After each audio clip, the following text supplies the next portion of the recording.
Greater లో 10 బస్తీలకు ఆ ప్రాథమిక ఆరోగ్య కేంద్రమే దిక్కు.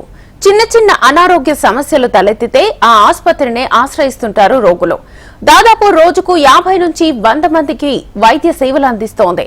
అయితే ఉన్నట్టుండి డాక్టర్తో పాటు స్టాఫ్ నర్సులు బదిలీ కావడంతో సిబ్బంది కొరత ఏర్పడింది. ఫార్మసిస్టులే పెద్ద దిక్కుగా మందులు ఇస్తూ నెట్టుకొస్తున్నారు. దీనికి తోడు హాస్పిటల్ ప్రాంగణానికి ప్రధాన గేటు లేకపోవడంతో ఆకతాయిలకు అడ్డగా మారింది.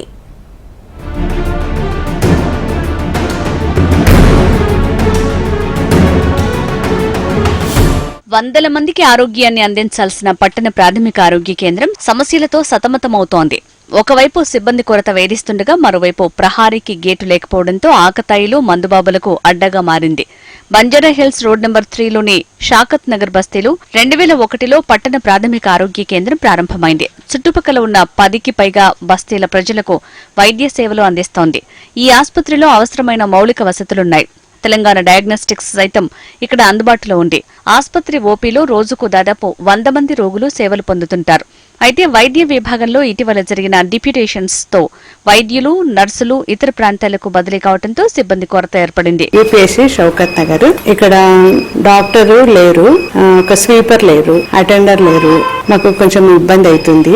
మళ్ళీ అంటే ముందట పార్కింగ్ ప్లేస్ లో కార్లు పెట్టుకుంటారు, బండ్లు పెట్టుకుంటారు. పేషెంట్స్ కి రావడానికి కొంచెం ఇబ్బంది అవుతుంది. మళ్ళీ నైట్ అంతా అవి బాటిల్స్ తాగి పక్క అక్కడక్కడ పెడుతుంటారు. నైట్ కూడా ఒక సెక్యూరిటీ ఉంటే బాగుంటది. గేటు కూడా లేదు. గేటు ఒకసారి పెడితే 2 సార్లు పెడితే గేటు పలగొట్టిండ్రు.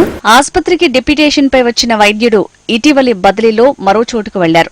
2 స్టాఫ్ నర్సులు ఉండాల్సి ఉండగా ఒకరు డిప్యూటేషన్ పై జూబ్లీహిల్స్ యూపీహెచ్సీకి వెళ్లి అక్కడి నుంచి ఇటీవల జరిగిన కౌన్సిలింగ్ లో శాశ్వత ఉద్యోగం పొంది వెళ్లిపోయారు.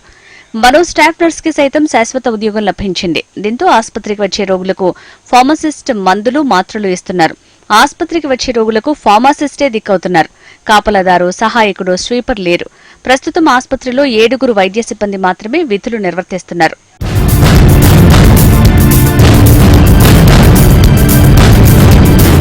విశాలమైన ఆసుపత్రి ప్రాంగణంలో నీడ కోసం షెడ్డు సైతం ఉంది. ఆసుపత్రి ప్రహారీకి ఉన్న ప్రధాన గేటు దెబ్బతిని కొన్నాళ్ల క్రితం విరిగిపోయింది. ఈ దుస్థితి ఆకతాయిలకు, మందుబాబులకు అవకాశంగా మారింది. గతంలో చీకటి పడితే ప్రాంగణంలోకి వచ్చే మందుబాబులు ప్రస్తుతం వైద్య సిబ్బంది విధులు ముగించుకుని వెళ్లిపోయిన వెంటనే చొరబడి మద్యం తాగుతున్నారు, గంజాయి సేవిస్తున్నారు. కొందరు తమ వ్యాపార సామాగ్రిని ఆసుపత్రి ప్రాంగణంలో భద్రపరుచుకుంటున్నారు. పలువురు స్థానికులు తమ వాహనాలను ఇక్కడే నిలిపి ఉంచుతున్నారంటే పరిస్థితి అర్థం చేసుకోవచ్చు. 2 గంటల వరకు ఉంటాం, 4 గంటలకు బంద్ చేసి వెళ్ళిపోతాం. ఇక మగ పిల్లలు కూర్చుంటారు, ఇక బండ్లు పెట్టుకుంటారు, పార్కింగ్ ప్లేస్ అనేసి. చాలా మంది పోలీసులు తిరుగుతున్నారు. చాలా వరకు అయితే బస్సులో చాలా దొంగతనాలు అవి ఇవి జరుగుతున్నాయి. బస్సులు లేవు, చాలా లేవు, గేట్ లేవు, ఏం లేదు. చాలా రోజులు అయింది విరిగిపోయి. డాక్టర్ మొన్న ట్రాన్స్ఫర్ అయిపోయిండు, ఇంకా రాలే డాక్టర్. పార్కింగ్ ఒకటి ఉంది, పార్కింగ్ ఉండకుండా ఉంటే చాలు. ఇది మెయిన్ ఇక్కడ పార్కింగ్ దగ్గర వీళ్ళన్నీ పార్కింగ్ చేసుకుంటాం. నైట్ పెట్టుకొని మార్నింగ్ తీసేసినా సరిపోతుంది. మాకు ఏదైనా స్టాక్ వచ్చినా ఏదొచ్చినా రావాలంటే ఇబ్బంది అవుతుంది కదా. ప్రజాప్రతినిధులు, ప్రభుత్వ అధికారులు స్పందించి ఆసుపత్రిలోని సమస్యల పరిష్కారానికి కృషి చేయాలని స్థానికులు విన్నవిస్తున్నారు. ఈ ఆసుపత్రి ఎమ్మెల్యే నివాసానికి, బంజారాహిల్స్ పోలీస్ స్టేషన్ కి కూతవేటు దూరంలోనే ఉంటుంది. గేటు బాగు చేయించి కాపలాదారుని నియమించాలని, అప్పటి వరకు రాత్రి సమయంలో పోలీస్ పెట్రోలింగ్ పెంచాలని కోరుతున్నారు.